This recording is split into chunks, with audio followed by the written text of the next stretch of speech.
Here is a quick video to explain about upwards acceleration. Once again, let me clarify. I'm not saying Earth is definitely accelerating upwards. I'm just explaining how it can be plausible, and how if Earth was moving upwards, that it would have to be accelerating upwards and not traveling up at a constant speed. Most people don't seem to understand what 9.8 meters per second squared actually means. So what does it mean? The 9.8 meters per second part of it represents a speed or velocity. Instead of the familiar miles per hour, we have meters per second. But meters per second would describe constant speed or velocity, and we are talking about acceleration, which is increasing velocity, which is why we have the squared part. I think many people seem to be confused with the squared part and what that means. What the squared part means is that if there is no force to slow it down, an object accelerating at 9.8 meters per second squared will gain 9.8 meters per second velocity for every second that passes. So, if you start at stationary or zero, and you accelerate at 9.8 meters per second squared, then after 1 second you would now be traveling at 9.8 meters per second. Then after another second has passed you would be traveling at 19.6 meters per second. Then after another second has passed you would be traveling at 29.4 meters per second. Then after another second has passed you would be traveling at 39.2 meters per second. And so on and so on. Basically, when you are accelerating at 9.8 meters per second squared, it simply means that as each second passes your speed will increase by 9.8 meters per second. This acceleration is constant and linear.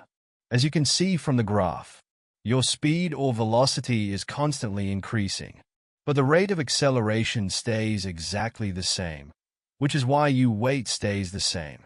If you increase the rate of acceleration, your weight would increase.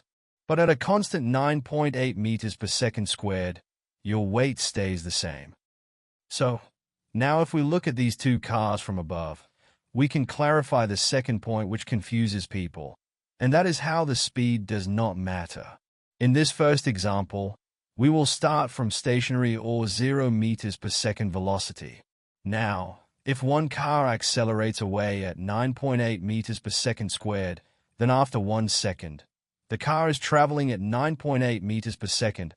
After another second has passed, it is traveling at 19.6 meters per second, i.e. 9.8 meters per second faster. After 3 seconds, it is traveling at 29.4 meters per second, and so on as it pulls away from the stationary car. Now, in this second example, both cars are traveling at 1,000 meters per second. Then one car starts to accelerate at 9.8 meters per second squared.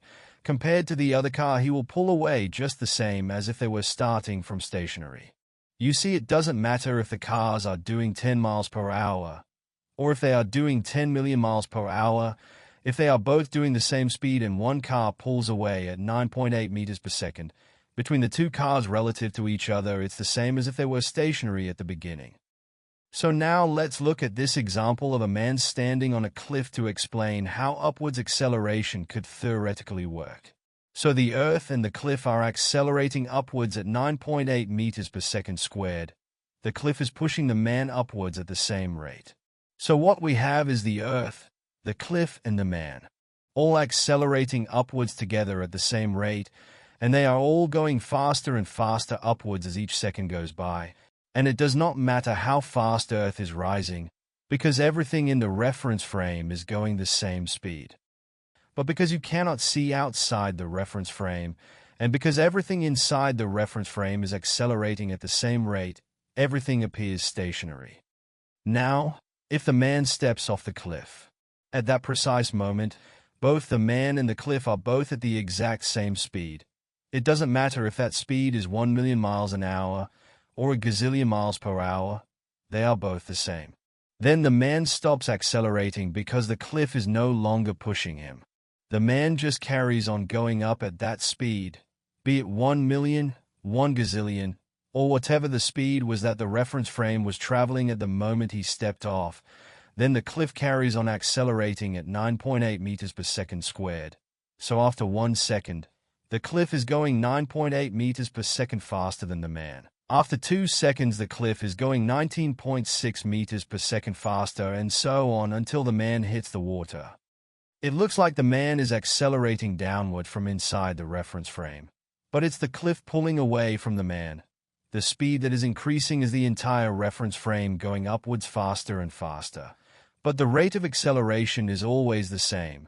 So if the man jumps off the cliff again next week, the whole reference frame will be going faster by then, but the man will appear to fall exactly the same, because the rate of acceleration is always the same and does not change.